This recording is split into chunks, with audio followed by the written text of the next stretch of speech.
Bonjour à toutes et à tous, bienvenue pour cette nouvelle vidéo de...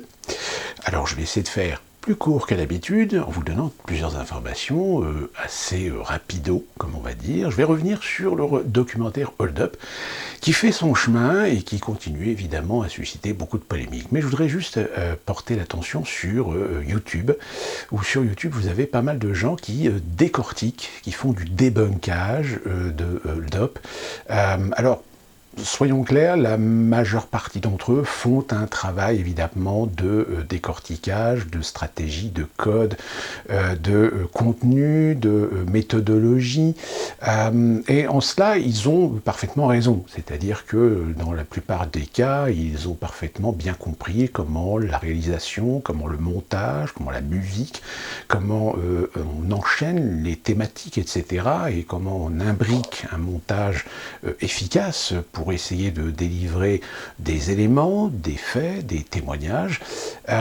Le seul petit problème qu'il y a avec la plupart de ces gens, c'est que si, en effet, je leur reconnais leur capacité de décoder un petit peu et de décortiquer ce type de film documentaire, là où je suis un petit peu dérangé, c'est que malheureusement, ils ne font pas la même chose, ou ils n'ont pas fait la même chose avec ce que les médias mainstream ont pu faire en matière de documentaire, en matière de reportage. Car oui, en effet, les codes qui sont utilisés dans ce documentaire sont exactement les mêmes que ce que des reportages faits par TF1, par LCI, par BFM TV, eh bien, utilisent exactement les mêmes codes, c'est-à-dire d'aller chercher l'émotionnel, d'aller chercher le choc, d'aller ensuite incrémenté de par la fragilité des individus, de par leur sensibilité, voire leur hypersensibilité accentuée par les images, accentuée par les propos, ensuite réussir à leur incrémenter évidemment de l'idéologie, incrémenter des idées, incrémenter des propos, incrémenter des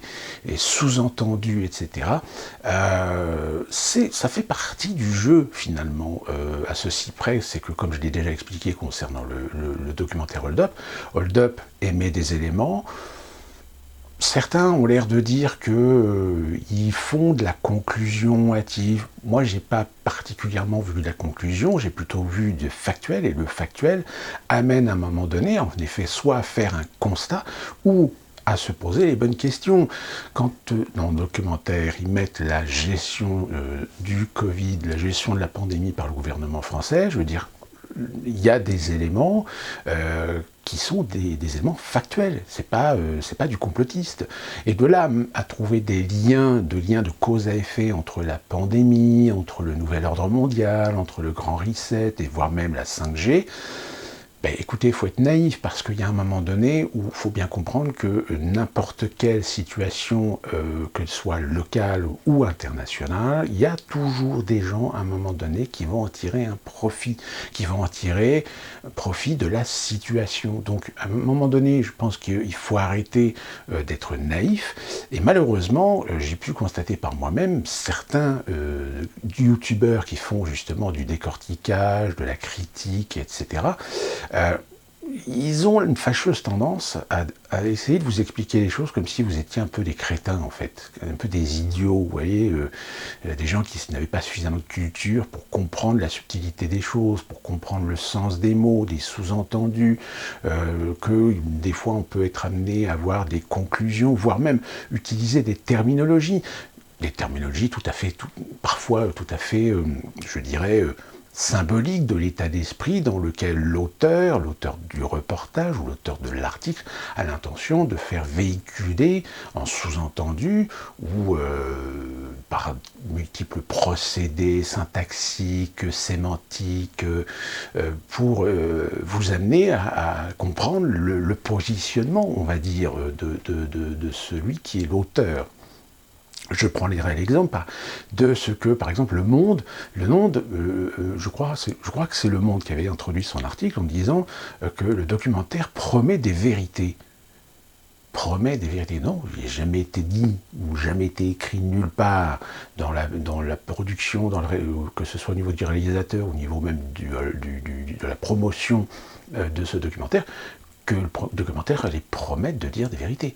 Mais vous voyez, à partir du moment où vous lisez sans faire attention, promet de dire des vérités, tout d'un coup, là, il y a un petit sous-entendu que, attention, voilà, le documentaire semble avoir, ou détenteur de foi de vérité pour vous donner ces fameuses vérités, les vérités du le fameux documentaire sur la crise du Covid. Donc, moi, je vous invite à justement aller voir ces gens qui font du debunk de documentaires, et vous allez voir que les terminologies qu'ils utilisent, vous allez voir que là où ils vont vouloir vous amener dans les techniques, dans les codes, où je le dis, je le répète, hein, ils ont parfaitement raison de l'usage des codes, mais le problème, c'est que c'est des codes que tout le monde utilise, que tous ceux qui font des reportages et des documentaires, mais avec derrière une idée pour essayer d'exposer une orientation, une idéologie, un positionnement bien clair, c'est exactement les mêmes codes qu'ils utilisent. Donc le problème, c'est qu'aujourd'hui, on vous démontre ça contre le documentaire Hold Up, mais le problème, c'est qu'on ne le fait pas pour les autres. Donc voilà, c'est juste la petite parenthèse concernant cet état de fait. Je vais revenir sur aussi une autre information qui est assez majeure, on va dire.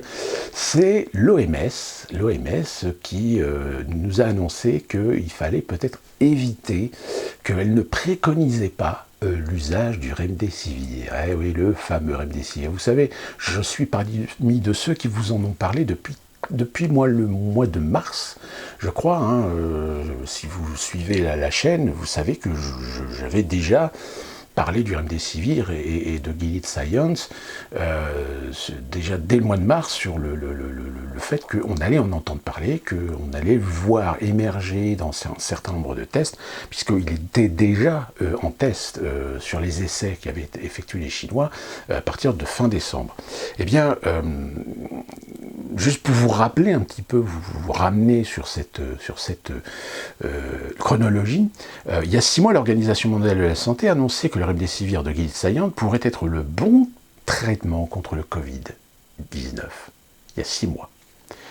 Au mois d'octobre, avant cela, au mois de juillet, je crois que c'est la Food and Drug Administration, la FDA, avait signé un accord avec Gilead Sciences, de telle manière que Gilead Sciences soit en pole position pour introniser un produit en exclusivité pour un usage aux États-Unis, et pour renforcer cette exclusivité, c'est-à-dire qu'en fait c'était un verrouillage en fait du marché, et pour confirmer, eh bien au mois d'octobre, la Food and Drug Administration valide l'usage du Remdesivir à des fins de lutte contre le Covid-19 uniquement à usage hospitalier. À usage hospitalier, c'est-à-dire pas en possibilité qu'un médecin puisse le prescrire, mais non, uniquement en usage hospitalier. Au mois de novembre, l'OMS fait machine arrière. Donc au mois de novembre, c'est il y a quelques jours, et reconnaît que le Remdesivir peut être dangereux et donc non recommandé au possible à l'usage. C'est-à-dire qu'après toutes les études, tous les essais où le Remdesivir a été utilisé, et où les résultats, et ça je l'ai dit depuis très longtemps, mais multiples reprises dans mes vidéos, il y a des résultats qui ne sont pas probants. Il y a même eu, au début d'année, au printemps, un essai qui avait été interrompu parce que les résultats sur le Remdesivir étaient catastrophiques. C'est-à-dire qu'ils n'arrivaient même pas à dégager un pourcentage substantiel pour démontrer l'efficacité du Remdesivir comparativement au placebo qui était utilisé sur, vous savez, le système randomisé, hein, sur l'ensemble des sujets utilisés lors de cet essai. Donc, aujourd'hui, Gilead Sciences, en réponse finalement à la décision de l'OMS, eh bien, publie une mise à jour de son produit.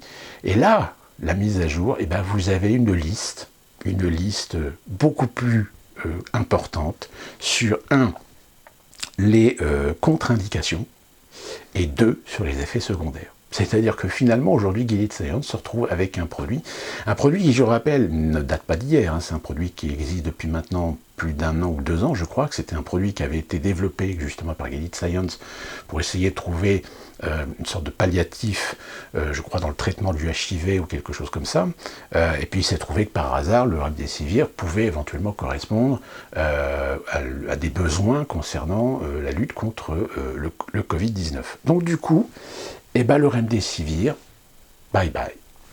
Sauf que ce qui est con, c'est qu'il y a quand même l'Union européenne qui a signé pour, alors je crois, pour 500 millions de doses, 500 millions de doses, hein, 300 ou 500 millions de doses. Enfin, il y en a pour à peu près, je crois, 900 millions d'euros. Bon, j'ai vu un chiffre, 1 milliard 200 millions d'euros auprès de la société qui vendait le produit. Alors, le nom du produit, je ne me souviens plus, mais c'est un produit qui est donc tiré du remdesivir. Et du coup, donc, l'Union européenne se retrouve avec une commande sur les bras d'un produit qui, finalement, l'OMS ne le recommande pas. Donc du coup, vous savez, en règle générale, quand vous avez des contrats que vous signez comme ça, sur des quantités énormes, avec des enjeux aussi importants, etc., vous avez ce qu'on appelle les clauses de rupture d'achat. Hein, c'est-à-dire que si vous décidez de ne plus acheter les produits, eh bien vous vous engagez à payer des pénalités. Alors c'est un pourcentage du montant total que vous ne prendrez pas. Et qui c'est qui va payer cette clause de rupture d'achat? Je vous le donne en mille.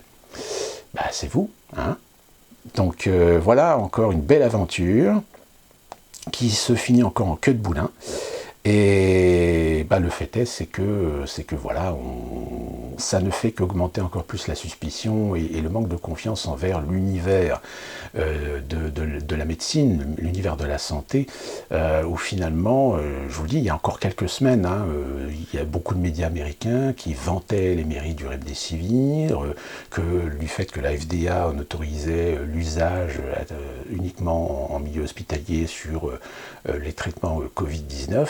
Et puis là, aujourd'hui, voilà, tout d'un coup, l'OMS, je pense qu'au niveau de l'OMS, ils se sont rendus compte que ça devenait trop dangereux, qu'il risquait d'y avoir des morts, qu'il risquait d'y avoir des conséquences juridiques importantes, dans lesquelles l'OMS serait forcément reconnue coupable à un moment donné, que ce soit par des procédés judiciaires ou que ce soit auprès de l'opinion publique. Très plus simplement, parce que là aussi, même la justice, faut être très clair. Hein. Je fais référence pour la petite aparté au professeur Raoult qui a décidé finalement de porter plainte sur plusieurs critères, sur diffamation, sur insulte, etc. Bon, le problème, c'est que le système judiciaire étant corrompu, il y a de fortes chances que les plaintes qui seront peut-être déposées contre certaines personnes de la part du professeur Raoult et de son avocat, ça sera classé sans suite. Hein. Vous savez comment ça se passe. Hein. C'est comme les gilets jaunes. Hein. Toutes les plaintes qui avaient été déposées ou toutes les requêtes qui avaient été déposées à l'IJPN, il y en a, je crois qu'il y en a 2000 plaintes, et quasiment toutes sont parties à la poubelle, hein, n'ont pas été acceptées. Donc voilà, encore une fois de plus, un rebondissement assez important sur cette affaire de vaccins et de traitements. Et sur les vaccins, je vais y revenir d'ici quelques instants. Maintenant, je voudrais revenir sur quelque chose qui vient de se produire également en France, c'est la fameuse loi sécurité globale. Alors, j'en ai pas parlé sur des précédentes vidéos, il s'agit d'un projet de loi qui a été déposé pour essayer d'harmoniser sur une loi existante. Alors, je vous mettrai le document en commentaire, pour essayer pas de réformer, mais d'améliorer un certain nombre de textes, un certain nombre de données concernant la légalité de la pratique de la sécurité en France. Parmi les modifications, il y avait l'intégration de l'usage des drones. L'usage des drones sur l'espace civil à des fins de sécurité. Alors, j'ai lu ce projet de loi et concernant les drones, j'ai lu aussi pas mal de choses, pas mal de gens qui disaient un petit peu n'importe quoi. Il faut savoir que l'usage des drones donc sera légalisé dans le cadre du maintien de l'ordre, mais les drones seront soumis aux mêmes lois que les caméras de surveillance, c'est-à-dire que les drones, n'auront pas le droit de filmer les intérieurs des maisons, n'auront pas le droit de filmer par exemple par le biais de la fenêtre, n'auront pas le droit de filmer l'intérieur des magasins, l'intérieur des bars ou des restaurants, ils ne pourront filmer uniquement que ce qui se passe dans les rues. Alors, en revanche, en effet, ça améliore les outils de surveillance, ça améliore les outils d'identification, en théorie. Mais en pratique, quand on voit ce qui s'est passé avec les gilets jaunes, on se rend compte que finalement, même les petites tracailles, même les antifas, les casseurs qu'on appelle plus vulgairement, c'est pas dit que finalement les drones finiront peut-être par les identifier. Alors surtout en plus avec les masques, ça fait un petit peu drôle. Non, il y avait aussi un autre article aussi qui apportait une modification, c'était concernant justement les vidéos utilisées, les vidéos filmées par tous ces gens qui sont là pendant les manifestations, pendant les différents événements où il y a des confrontations, où il y a des positionnements des forces de l'ordre. Alors c'est vrai qu'on a vu beaucoup de gens avec des caméras, même des gens filmés avec leur téléphone portable. Au bout d'un moment, on se dit, mais c'est qui tous ces gens? Eh bien, la plupart de ces gens, c'est des gens comme vous et moi qui ont décidé de vouloir filmer, parce que filmer, c'est une trace, c'est une preuve, que ensuite je publie. Je publie en général pour essayer de faire du buzz, pour essayer de faire du like, pour essayer de faire, je dirais, du buzz, quand on a surtout des chaînes Instagram, TikTok, etc. Et vous avez aussi ce qu'on appelle les journalistes indépendants. Les journalistes indépendants, c'est tous ceux qui ont ces chaînes sur YouTube, sur Odyssée, sur Instagram, sur d'autres supports ou d'autres sources, des sites particuliers, par exemple.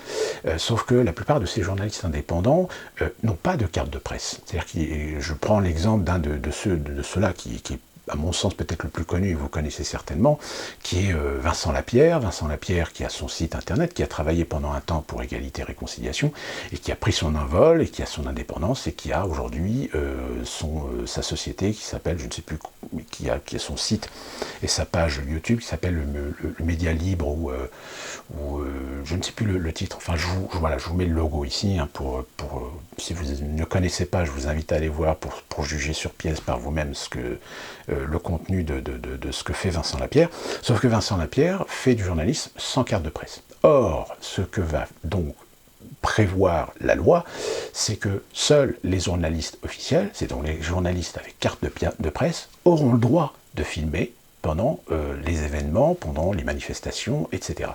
Tous les autres, si des personnes se mettent à filmer des policiers, des CRS, etc., eh bien, on pourra légitimer de les interpeller. Voilà, il est là le problème. Alors, M. Darmanin nous a fait un petit assouplissement et va proposer un amendement garantissant la liberté de la presse, mais encore une fois de plus, liberté de la presse à qui?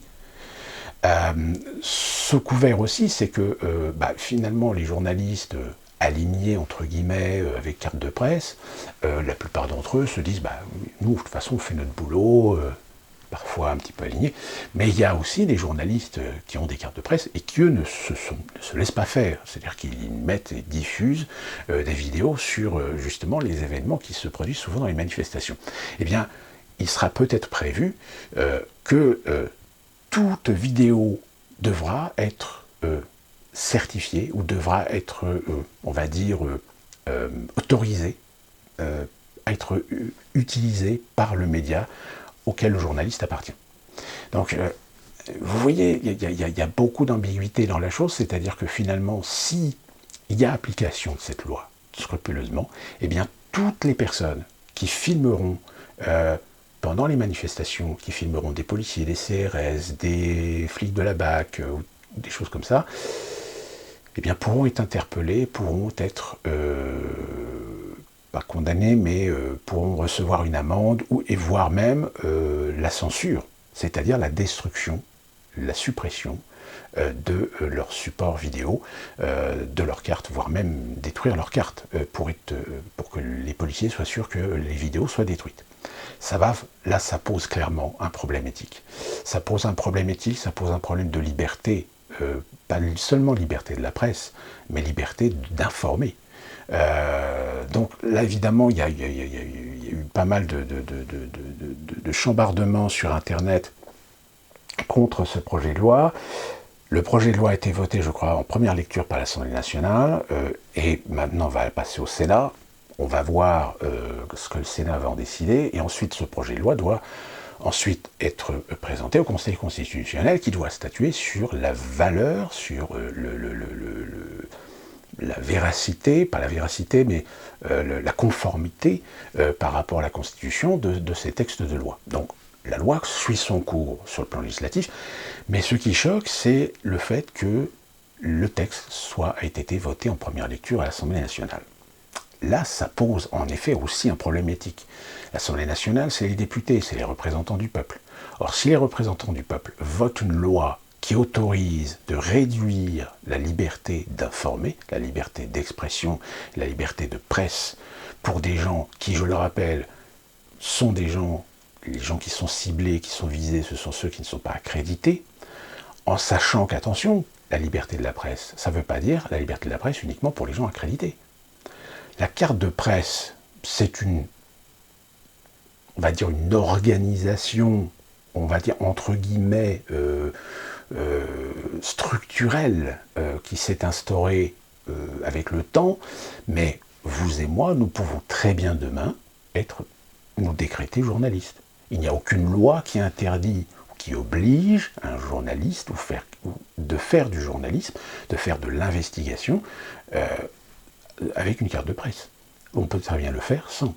Sauf qu'évidemment, si vous faites du reportage d'investigation, c'est plus facile d'avoir une carte de presse parce que vous avez une meilleure légitimité, une meilleure visibilité, en étant accrédité souvent auprès d'un organisme ou d'une agence de presse ou d'un média. Mais si vous le faites de façon indépendante, vous pouvez interroger les journalistes indépendants, ils vous diront que c'est beaucoup plus difficile de pouvoir interviewer des gens bien placés dans certains sujets, dans certaines thématiques, etc., quand on n'a pas de carte de presse que quand on en a une. Donc là, ça pose en effet encore un problème et ça interroge, on va dire, légitimement les choses. Ça part pas dans le bon sens. Très clairement, ça part pas dans le bon sens. Et c'est même dangereux. C'est même dangereux parce que si jamais cette loi suit son cours, c'est-à-dire, je rappelle, il doit passer au Sénat, il doit repasser en deuxième lecture à l'Assemblée nationale et validé par le Conseil constitutionnel qui confirmera la conformité du texte. Je rappelle, la loi Avia avait suivi le même chemin. La loi Avia avait été plus ou moins votée, elle était bien partie, puis le Conseil constitutionnel a dit non. Terminé, hop, ça va pas du tout, c'est pas, il y a des trucs qui collent pas, ça va pas du tout sur la considération, sur la traduction, sur la méthodologie de déterminer qu'est-ce qui est coupable, qu'est-ce qui est innocent, qu'est-ce qui est mal, qu'est-ce qui est bien, qu'est-ce qui est raciste, pas raciste, etc. Ça pose énormément de problèmes techniques et d'appréciation, et c'est pour cette raison que le Conseil constitutionnel a dit non, ça ne marche pas du tout. Donc, affaire à suivre, parce que je pense que c'est pas la première fois qu'on voit passer des lois comme ça, assez liberticides et qui peuvent amener quelque chose de très malsain finalement pour la démocratie. Donc on en reparlera. Concernant les vaccins. Alors, je ne vais pas vous embêter avec des chiffres. Il faut savoir qu'actuellement, vous avez, je crois, plusieurs dizaines de laboratoires qui travaillent sur des vaccins, dont certains dont on a entendu parler récemment, puisque, souvenez-vous, il y a une semaine, c'est le groupe américain Pfizer et associé à BioNTech, qui a annoncé qu'il avait un vaccin qui était efficace à 90%. Donc évidemment, tout le monde formidable, magnifique, etc. Bon, sauf que le problème, c'est que Pfizer, c'est quand même un laboratoire qui est inscrit au Nasdaq, c'est-à-dire à Wall Street, aux États-Unis. On a eu par la suite aussi un vaccin qui aurait aussi beaucoup de chances de réussite, avec un taux de réussite important de 95%, un vaccin qui vient de chez Moderna. Alors Moderna, lui c'est pareil, c'est un laboratoire qui est aussi inscrit au Nasdaq, si ma mémoire est bonne, tout comme Sanofi, Sanofi aussi qui s'est rappelé à nos bons souvenirs, qui lui aussi laisse suggérer qu'il est sur une bonne voie aussi d'un vaccin non négligeable. On n'a pas plus d'informations, etc. Sauf que Sanofi, je rappelle, Sanofi c'est Pasteur, et Pasteur, il est inscrit au CAC 40 aussi. Et puis, on a un autre vaccin aussi qui est en route, c'est celui des Russes, qui s'appelle Sputnik 4, je crois. La seule différence avec ces autres concurrents, c'est que Sputnik a été développé par un laboratoire qui est un laboratoire d'État. À l'origine, c'était un laboratoire, je crois, qui appartenait à une autre société, mais qui a été nationalisé au début des années 2000, et qui est aujourd'hui un laboratoire d'État, puisqu'il dépend du ministère de la Santé russe. Donc dans ce cas-là, on se dit, pourquoi pas? Je veux dire, là, il n'y a pas de conflit d'intérêts, si ce n'est peut-être pour la Russie, finalement, de se positionner justement dans cette compétition des vaccins. Donc, pour l'instant, on est un petit peu quand même dans le flou, parce que, évidemment, les médias se sont jetés dessus en disant « Ouais, ça y est, c'est magnifique, formidable, on a enfin de l'espoir et tout. » Oui, sauf que le problème, c'est que l'espoir, il va être vite réduit, tout simplement parce que, c'est très clairement de l'effet d'annonce, parce qu'on n'a pas les rapports cliniques, on n'a pas les rapports d'essai pour savoir comment ils ont pu déterminer ces fameux 90 ou 95%. Donc on attend toujours ces rapports, peut-être à l'heure où je vous parle, peut-être que ça y est, enfin on a au moins un rapport, ne serait-ce que peut-être de Pfizer ou de Moderna, sur leurs essais, et ce qui leur permet aujourd'hui de dire que leur vaccin fonctionne. Le problème qui se pose par rapport à ça, vous le savez, quand on développe un vaccin, vous avez des protocoles qui obligent de respecter un minimum de 6 mois, je crois, de 6 mois à 3 ans. Si ma mémoire est bonne, je vais vous expliquer pourquoi je dis ma mémoire est bonne, parce qu'il se trouve que j'ai revu récemment un de mes amis qui, avec sa femme, sont des chercheurs. Ils ont été d'ailleurs amenés à travailler sur une séquence du Covid-19 et d'ailleurs il m'a expliqué des choses très intéressantes concernant ce virus et justement je lui ai posé un certain nombre de questions parce que je ne suis pas biologiste mais j'en suis pas moins curieux de savoir ce que nous lisons, ce que nous entendons et qu'est-ce qu'il faut en penser. Eh bien, il m'a très ouvertement dit ceci. Il m'a dit que ce virus était quand même une belle saloperie. Pourquoi? Tout simplement parce qu'il avait une capacité d'être assez, comment dire, dur à cuire, qui résume bien d'ailleurs son propos, c'est-à-dire que non content de provoquer des aggravations, surtout au niveau des poumons, c'est-à-dire tout ce qui est maladie pulmonaire, c'est aussi un virus qui a une fâcheuse tendance à s'attaquer au génome. C'est-à-dire que ce virus eh bien, a une capacité de mutation pas comme on le sent, comme on l'entend, mais une capacité d'aller trifouiller un petit peu plus, je dirais, la complexité de notre anatomie pour aller foutre un petit peu le bordel ailleurs. C'est-à-dire tout simplement certains virus, enfin le virus Covid dans une souche assez virulente, eh bien malheureusement peut avoir des conséquences et peut apporter des séquelles. C'est-à-dire des séquelles pas seulement neurologiques mais aussi cérébrales. Alors je lui dis, mais alors ça veut dire quoi? Ça veut dire que c'est quand même un virus extrêmement qui peut être très dangereux, pas forcément à court terme, mais à long terme. Alors évidemment, on débattait un petit peu sur la question et je lui ai dit, mais quelles sont les pathologies? Est-ce qu'il y a des pathologies particulières qui peuvent éventuellement être sujets à ce type de séquelles? Et il m'a dit, le problème, c'est le problème de la médecine, c'est que la science n'est pas exacte en médecine et qu'un sujet peut très bien choper le Covid, peut très bien être asymptomatique et passer au travers du filet sans aucun problème. Il peut éventuellement être contagieux, mais personnellement, sa condition physique, pas forcément une très bonne condition physique, mais c'est sa morphologie, sa pathologie fera que le virus finalement va rester en lui et va peut-être au bout d'un moment mourir de lui-même sans provoquer quelques séquelles que ce soit, ou même aggraver quelques maladies que ce soit. En revanche, ça peut arriver que sur d'autres personnes, même des personnes en très bonne santé, même des personnes qui ont un choix de vie sanitaire, alimentaire, très équilibré, etc., eh bien rien ne peut éventuellement les protéger de tomber malade à cause du Covid, voire même d'avoir des séquelles neurologiques ou cérébrales,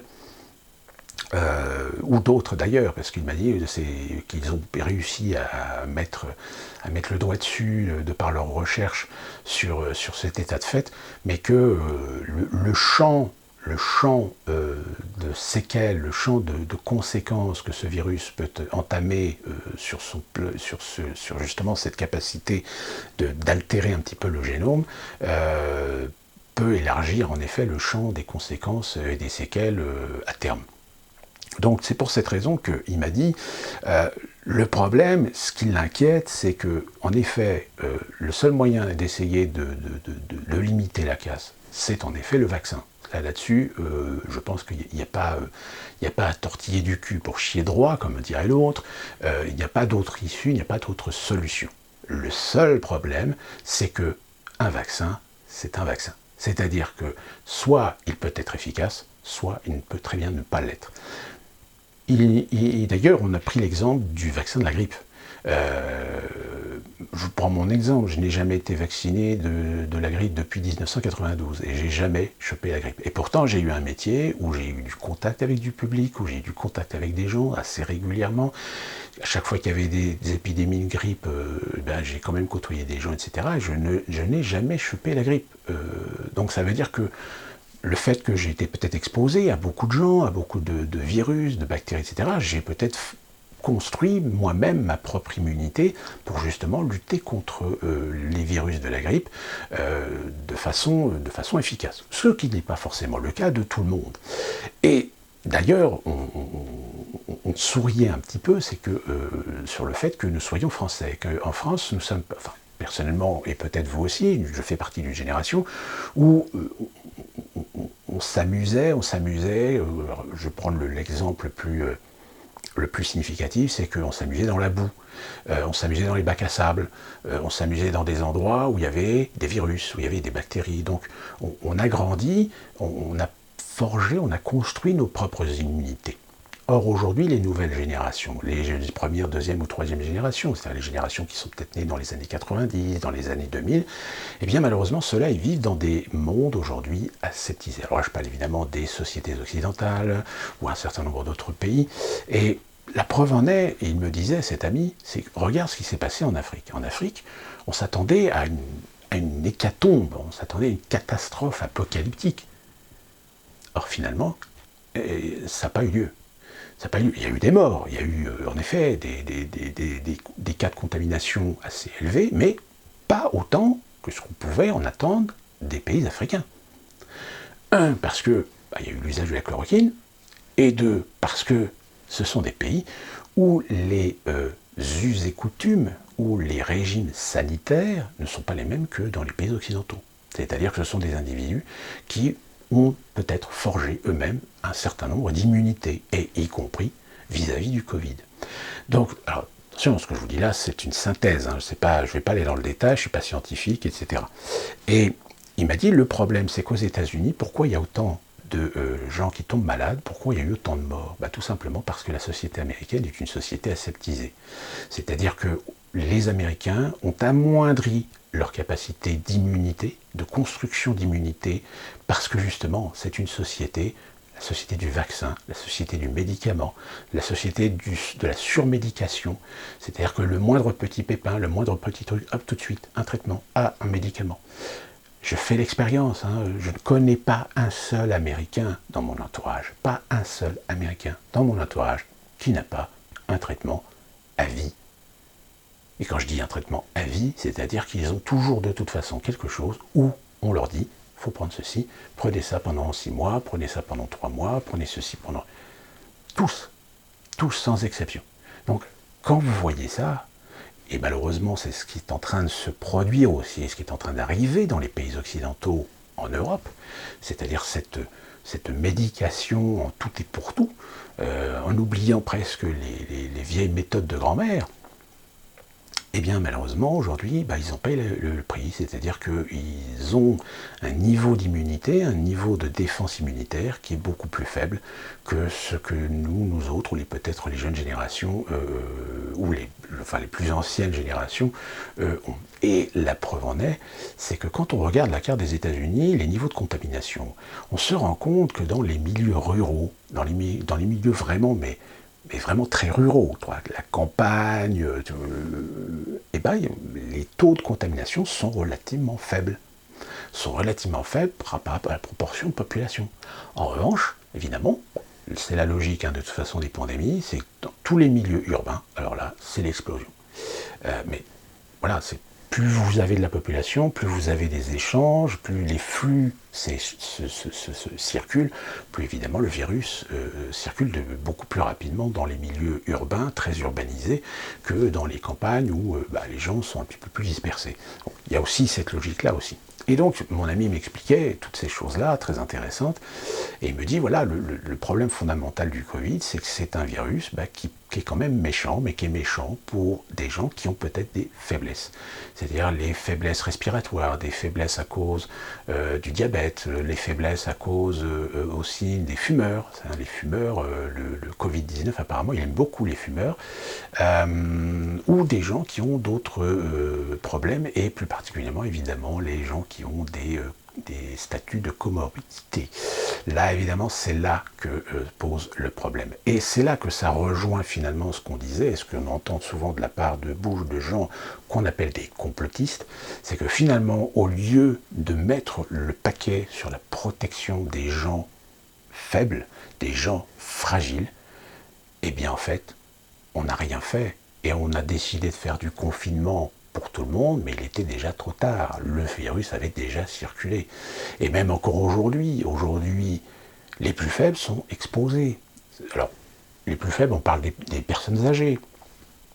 Bien sûr, les personnes âgées, sauf que vous avez des exemples où des gens de 90, de 92 ans sont tombés malades, ont été soignés, ont été traités, et ils ont réussi à s'en sortir. C'est sûr que quand on n'accepte pas en France d'hospitaliser des personnes âgées et qu'on fout un petit coup de Rivotril en disant oui mais c'est palliatif, c'est à usage palliatif, ça c'est... Faites attention, si vous avez vu le documentaire Hold Up, ils en parlent, et le contre-argument des autorités, c'est non, on a utilisé le Rivotril à des fins palliatives. Oui, sauf que, là, le palliatif, quand vous augmentez de 1 ou 2 doses un petit peu plus le Rivotril, ça a d'autres effets que faire que du bien aux personnes qui souffrent dans les EHPAD. Ça coupe le fil plus rapidement. Mais ça, non, ça, là, faut surtout pas parler de ça, etc. Sauf que peut-être dans 6 mois, dans 1 an, quand on fera une statistique plus complète, de se rendre compte que le taux de décès dans les EHPAD est certainement dû à des doses ou à l'usage du Rivotril, là ça va commencer peut-être à remuer un petit peu les brancards. Mais on n'a pas de preuves. On n'a pas de preuves. Pourquoi ? Parce que les personnes âgées décédées en EHPAD, bien la plupart d'entre elles ont été déclarées en Covid et qu'il n'y a pas eu d'autopsie. Et à partir du moment où vous n'avez pas d'autopsie, vous ne pouvez pas détecter si la personne elle est morte à cause du Covid qui a aggravé son statut de personne fragile avec une comorbidité, etc. Ou si c'est le Rivotril qui finalement a coupé court aux souffrances de notre pauvre personne âgée. Donc voilà encore une fois de plus comment on réussit à passer sous le radar de la justice, tout simplement en n'ayant pas de preuves, parce que pas de preuves, pas de procès. Donc voilà, en fait, le gros souci. Donc je rappelle, cet ami, je le crois, parce que c'est quelqu'un de très sérieux, et en plus ils sont deux, puisque sa femme et lui donc travaillent sur ces projets, et il m'a confirmé de façon certaine. Alors lui, il travaille évidemment pour une société privée aux États-Unis qui possède des laboratoires, et il m'a confirmé que oui, ça leur est arrivé des fois de trouver des molécules, de trouver parfois des voies intéressantes à exploiter ou à développer pour peut-être trouver des applications. Des applications pour des remèdes, pour des traitements sur certaines maladies, finissent dans des tiroirs. Pourquoi ? Parce que ce qu'ils découvrent, c'est-à-dire les molécules qu'ils découvrent, ou les procédés, ou les combinés moléculaires qu'ils réussissent à mettre au point, c'est un brevet, et le brevet, si la société considère que ça n'a pas grand-chose d'intérêt, etc., même si eux disent, oui, mais attendez, ça peut avoir un intérêt si on continue la recherche pour développer un truc comme ça. Ah oui, mais si vous développez de la recherche, vous n'êtes pas sûr de trouver un vaccin, vous n'êtes pas de trouver un médicament, vous n'êtes pas sûr de savoir si vous allez trouver un traitement adapté, etc. Donc, c'est de la perte d'argent. Donc nous, on ne prend pas le risque, pas de perte d'argent, on a notre brevet, on s'en fout, hop, dans le placard, et vous allez chercher autre chose. Voilà comment ça se passe aujourd'hui dans certains milieux de recherche. C'est-à-dire vous avez dans des placards des brevets qui traînent avec des molécules, qui ça se trouve peut-être que des molécules que certains chercheurs justement attendent, ou certains chercheurs disent mais attendez, cette molécule-là elle est intéressante parce que si on la combine avec d'autres molécules, bah, peut-être que ça va nous permettre de trouver une bonne avancée pour un vaccin pour le VIH par exemple, ou pour réduire les risques de cancer, ou pour... Vous voyez ? Mais à partir du moment où vous laissez la recherche entre les mains de sociétés privées, eh bien c'est le business. Et le business, c'est optimiser, rentabiliser et produire. Si il trouve une molécule, s'il trouve quelque chose, il pose un brevet, mais si cette molécule, en l'état, n'a rien de particulier, n'a rien de spécifique, et nécessite des recherches complémentaires pour peut-être lui trouver un intérêt dans un traitement, dans un vaccin, etc., eh ben non, on ne le fait pas. On ne le fait pas parce que ça coûte de l'argent. Voilà. Ça, c'est une réalité. Hein. Je l'ai confirmé par quelqu'un qui est du terrain, et je pense que peut-être si vous connaissez des gens qui travaillent dans les laboratoires, posez-leur la question. Surtout dans les laboratoires privés, posez-leur la question, vous verrez ce qu'ils vous répondront. Ils vous répondront que oui, ça arrive que certains résultats de recherche, même des recherches publiées, qui finissent dans des tiroirs. Voilà. Donc, pour terminer cette vidéo, je vous dirais, soyez prudents quand même, protégez-vous. Et je répéterai évidemment ce que le professeur Raoult a déjà dit, hein, c'est que le plus important, c'est les mimines. C'est pas forcément le masque. Le masque peut être complémentaire et vous protéger, mais le plus important, c'est les mimines. C'est que, à partir du moment où vous sortez, si par exemple vous achetez des produits, etc., le sac plastique, si le sac plastique a été touché par des gens, etc., tout de suite, dès que vous touchez le sac plastique, posez-le ou déballez les trucs. Limite même, passez vos produits qui ont peut-être été touchés par d'autres gens avant vous, etc., essayez juste de passer une lingette avec de l'alcool à 60 degrés, hein, puisque les gels hydroalcooliques sont peut-être efficaces, mais pas trop. Mais ce qui est véritablement efficace contre les virus, c'est si vous trouvez de l'alcool à 90 en bouteille, vous le diluez dans de l'eau, vous faites de l'alcool à 60 degrés. Et l'alcool à 60 degrés suffit amplement pour détruire tout virus, toute bactérie. Donc voilà, les mains, c'est le plus important, les mains. Souvent, lavez-vous les mains. Si vous sortez, si vous touchez, vous allez dans des commerces, etc., régulièrement, lavez-vous les mains. Passez vos mains à des gels hydroalcooliques, dans le meilleur des possibles, de l'eau à 60 degrés. Faites attention, et même éventuellement utilisez des gants, parce que si vous avez des peaux fragiles, hein, attention, parce que si vous utilisez le gel hydroalcoolique très souvent, au bout d'un moment, ça peut avoir des irritations, ça peut être problématique pour les gens qui ont des peaux sensibles.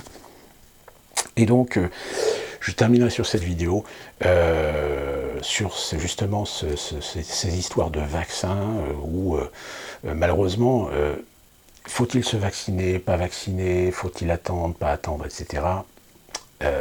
Sachant qu'il y a aussi des enjeux économiques derrière, et ben malheureusement, je pense qu'il faut être simplement conscient d'une chose, c'est qu'un vaccin, c'est d'avant tout simplement un vaccin. C'est-à-dire qu'il peut fonctionner, comme il peut très bien ne pas fonctionner.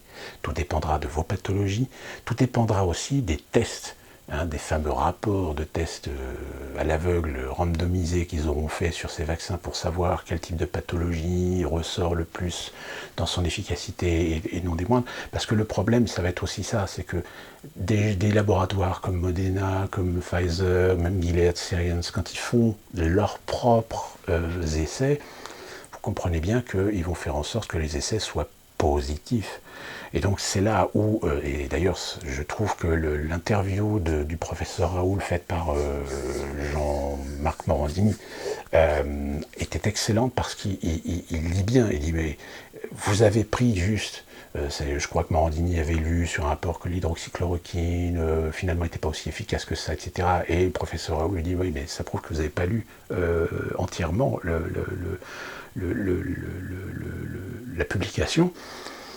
Parce que dans la publication, quand on voit le détail, on comprend pourquoi l'hydroxychloroquine n'a pas fonctionné, ou a eu des défaillances. Hein, c'est exactement le problème qui a été soulevé sur certains essais, c'est le fameux discovery, le fameux recovery, etc. C'est que dans les échantillonnages des randomisés, on s'est rendu compte que il y avait souvent parfois plus de cas avec des prédispositions très négatif finalement et avec des risques de réaction négative au traitement que chez des patients plus ou moins en bonne santé, etc. Et normalement, les laboratoires Pfizer et Moderna ont dû faire ça, donc on attend de voir les résultats. Parce que le problème, c'est que si, encore une fois, s'ils disent qu'ils ont 95% de taux de réussite, mais qu'ils ont fait des tests randomisés sur 1000 patients, et que sur les 1000 patients, vous en avez 600 qui est d'une moyenne d'âge de 25 à 45 ans ou 50 ans, avec des bonnes santé, sans pathologie particulière, etc., bah oui, c'est normal, vous allez arriver à 95%, c'est clair. Par contre, tous les gens qui ont déjà des problèmes de santé, etc., ce qui est encore plus vrai aux États-Unis, où c'est quand même un peuple assez très bonne santé, hein, soyons clairs, soyons réalistes sur la question, et disons les choses très clairement, vous imaginez bien que si vous commencez à faire des campagnes de vaccination et que malheureusement il faudra attendre au moins 3 mois pour avoir des premiers bilans, mais si au bout de 3 mois on se rend compte que finalement vous avez un taux de mortalité quand même ou des problèmes, ou des séquelles, des problèmes d'aggravation, comme ça peut arriver malheureusement avec des gens qui se font vacciner de la grippe et qui tombent très gravement malades, qui finissent même à l'hosto en réanimation à cause de ce vaccin. Il y a un moment donné où il faudra trouver les responsabilités. Or là, quand on voit déjà sur des faits, sur des choses factuelles, comment ceux qui sont censés assumer les responsabilités, eh bien en fait ne les assument pas, vu la conjoncture économique, vu le grand reset qui arrive, ça va pas bien se passer, je pense. Enfin, on verra bien. D'ici qu'on se revoit pour la prochaine vidéo, portez-vous bien.